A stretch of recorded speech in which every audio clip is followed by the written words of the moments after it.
আজকের রাতের অতিথি আপ্যায়ন করতেছি তাদের। দেখুন কি শান্তি মতে খাচ্ছে, সারাদিন ঘোরাফেরা করে দুটা ভাত খাচ্ছে, অনেক শান্তি। পাগলা কি ভালো হয়েছে? ভালো হয়েছে তো খাবারটা?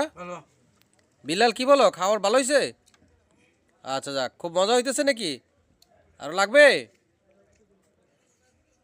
দেখুন ওদের, হ্যাঁ খাইবো আর একটু। আচ্ছা যাক, আবার ওনাদের সাথে আরেকজন আছে, উনি খাইয়া শেষ করছেন, ওই দেখেন ওনাদের সঙ্গী তাকেই রয়েছে ওনাদের সাথে। কি বলবো, কি আর করবো ওদেরকে। আল্লাহ কাকে কিভাবে রাখে বলা যায় না।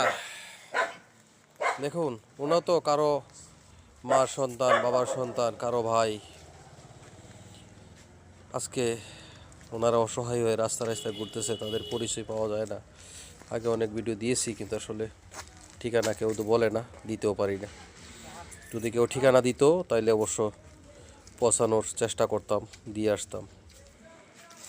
ভাই সবার পাশে থাকে এরকম ছন্দহারা মানুষ, ছন্ন ছাড়া পাগল বেশি ঘুরতেছে। যে যতটুকু পারেন সাধ্যমতো সাহায্য করবেন ওদেরকে, অবহেলা করবেন না, মারধর করবেন না, তাদেরকে একটু ভালোবাসা দেওয়ার চেষ্টা করবেন। এটা আমার আকুল আবেদন সকলের প্রতি। সবাই সবার জায়গা থেকে যতটুকু পারেন হেল্প করার চেষ্টা করবেন। সালামু আলাইকুম প্রিয় ভাইজানেরা, এই দেখুন হাওরের মাঝখান দিয়ে রাস্তা আমাদের তাহেরপুর থেকে বড়সড়ার উদ্দেশ্যে রওনা করেছি। এই দেখুন হাওরের বন্ধস্থল দিয়ে রাস্তা, এদিকে হাওর, এইদিকে হাওর। এই দেখুন, একদম এদিকে দেখা যাচ্ছে না, শুধু ধান চাষ করে হয়েছে, ধান চাষের জমি।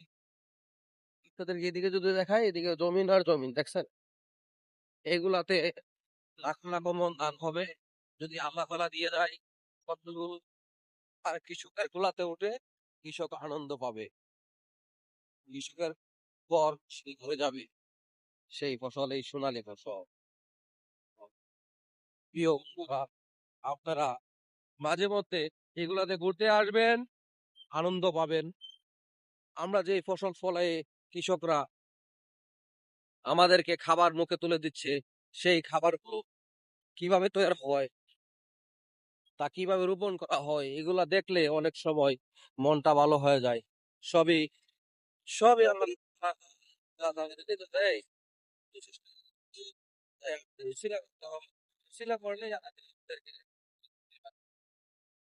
তারই নমুনা হলো এগুলা। হাল চাষ করে